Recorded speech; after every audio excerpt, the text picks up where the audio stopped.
Benfica v Madrid Part 2 is marred by shocking allegations of racism against Vini Jr. Meanwhile, Juventus are not a serious Champions League club, and Darwin Nunez has been exiled from the Saudi Pro League after just 6 months. This is DMAC Daily. 3 weeks ago, and these two teams met in the same competition at the same venue and produced one of the greatest single UCL moments in recent history. It was the definition of the beautiful game, and in poetic circumstances, this stunning moment inadvertently led to this tie coming to fruition once again via the playoffs. But in incredibly disappointing circumstances, the rematch showed the ugly side of football. It all kicked off when Vini Jr. curled home a stunning goal to open the scoring. Then, as high-profile footballers tend to do, he celebrated in an exuberant manner. Now, some footballers go for the knee slide, others make unique gestures, others love to dance, Vini being one of those very people. He's done it throughout his entire career thus far,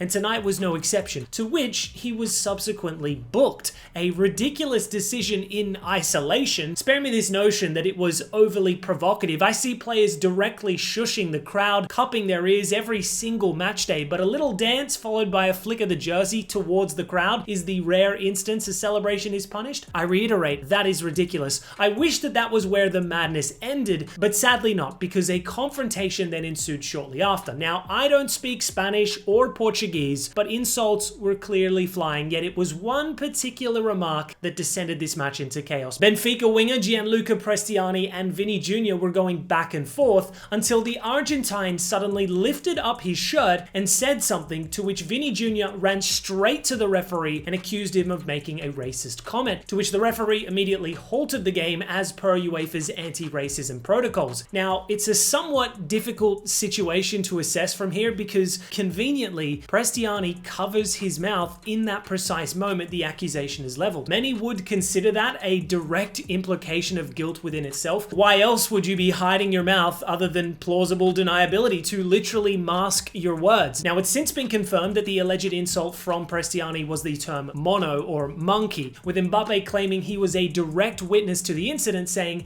"He said it 5 times. I am speaking as clearly as possible. I am telling you what I think and what I heard, and I heard it very well." Meanwhile, Benfica midfielder Leandro Barreira suggested otherwise, saying, "I asked him, and he said it was a normal provocation between players during a match. He said it was nothing racist." Which brings me to Tchouaméni's statement, which I think is interesting. Quote, "Vinicius told us that Prestiani called him a monkey, and Prestiani says he said the F word." As if that's any better. Rather than outright racism, he just engaged in casual homophobia instead. Strange. Now, Prestiani has since responded saying, "I want to clarify that at no time did I direct racist insults to Vini Jr., who regrettably misunderstood what he thought he heard. I was never a racist with anyone." So that's where we are as of right now. Look, the frustrating truth here is that we probably can't definitively prove what Prestiani said. A similar incident happened to Rudiger at the Club World Cup with no retrospective action taking place. One thing we can all probably agree on though is that Prestiani is definitely a coward. Having to conceal his words like that,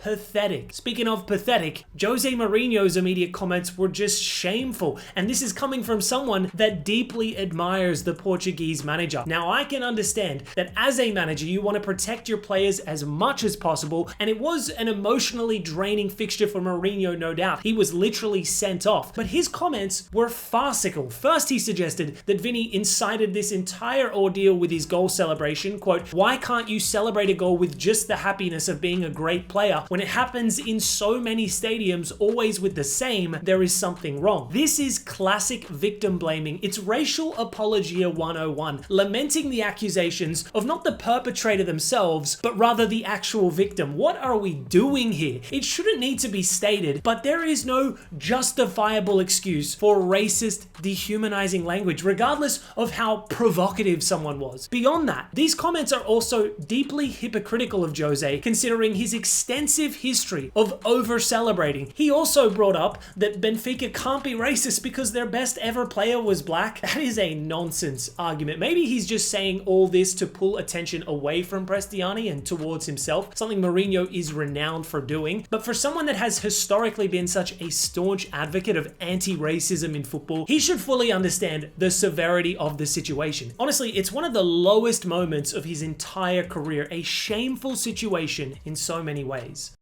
Now, just quickly onto the game itself, and I gotta give credit to Real Madrid. Arbeloa got it tactically spot on today. They seem to be gelling now in this 4-4-2 formation. This system has a good blend of defensive cohesiveness mixed with multiple attacking threats. Benfica put them under considerable pressure early on, but they weathered the storm and their quality inevitably shone through. World class from Vini Jr. with the goal, and they remained in control from then onwards. Considering the circumstances, it was a resilient, mature display and a much improved performance from their last encounter at the Estadio de Luz. The return leg at the Bernabeu will no doubt be a crazy match. Moving to Turkey, and Galatasaray have pulled off a seismic victory in the Champions League, battering Juventus 5-2 in Istanbul. No other team had ever hit Juve for 5 in Europe prior to today's contest, but the old lady completely capitulated today. Koopmeiners brace had them 2-1 up at half-time before Gala took full control of this match in the second half. Then at 3-2, Cabral was dismissed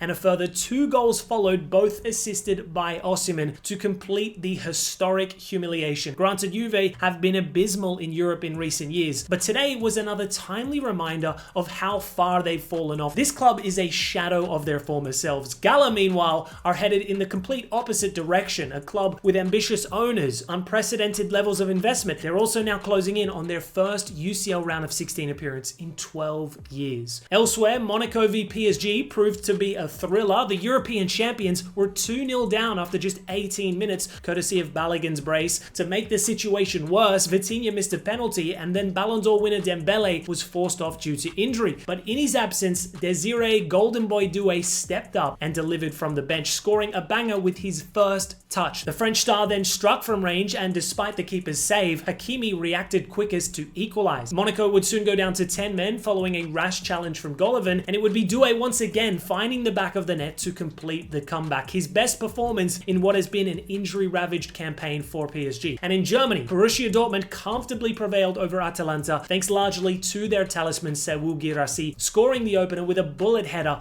and then turning provider shortly after for Max Bayer. 23 goal contributions in the UCL since the start of last season, more than any other player on the planet. A supremely underappreciated footballer. I mean, this isn't exactly vintage Dortmund, but make no mistake, he has performed at an elite level ever since joining, one of the world's best strikers. Speaking of strikers, what is going on with Darwin Nunez? After 3 hit-and-miss years at Liverpool, the Uruguayan sought a new challenge and was poached by Saudi Pro League giants Al Hilal. The club invested heavily to bring him in as their Mitrovic replacement, and the expectation was that he would rediscover the form that once made him one of Europe's most exciting young forwards. Yet the early returns in the Middle East were modest, with Nunez's first half season yielding only 7 goals in 23 appearances across all competitions. Then came the winter upheaval. Al Hilal signed Karim Benzema in January from Al Ittihad, and due to the Saudi Pro League's restrictions on foreign players, Nunez was excluded from the club's domestic squad list for the remainder of the season, meaning he can only feature in the Asian Champions League from now till the end of the season. A less than ideal situation for the Uruguayan heading into the World Cup. I can't envision a scenario where he's dropped from the national team, but his sharpness could take a severe hit. The only hypothetical escape route in the short term is maybe MLS, who have a March deadline for transfers, but I seriously doubt they can afford Nunez. He's on a reported £20 million per season salary and is contracted till 2028. So I'd assume he'll probably stick around till at least the beginning of next season. I don't think this is a particularly good look for the Saudi Pro League, investing considerable money on the forward only to replace and essentially exile him within a 6-month period. Credit to the Uruguayan in his first appearances since being axed from their SPL squad. He went on to score 2 goals in the ACL, winning the match for Al Hilal. After scoring the match winner, he's then seen smirking in the direction of their club owner. A clear emotional message after being effectively sidelined. Maybe he can go down the Firmino route. He too faced a similar predicament whilst at Al Ahly, deregistered from their domestic squad. The Brazilian went on to lead his club to ACL glory before departing shortly after. So who knows knows what's next for Nunez. He's only 26 after all, still plenty of time left in his career, but this move was supposed to be a confidence boosting opportunity. Instead, he's already been frozen out. Anyways, guys, that's all for today's DMAC Daily. Thanks for watching, and I'll see you tomorrow.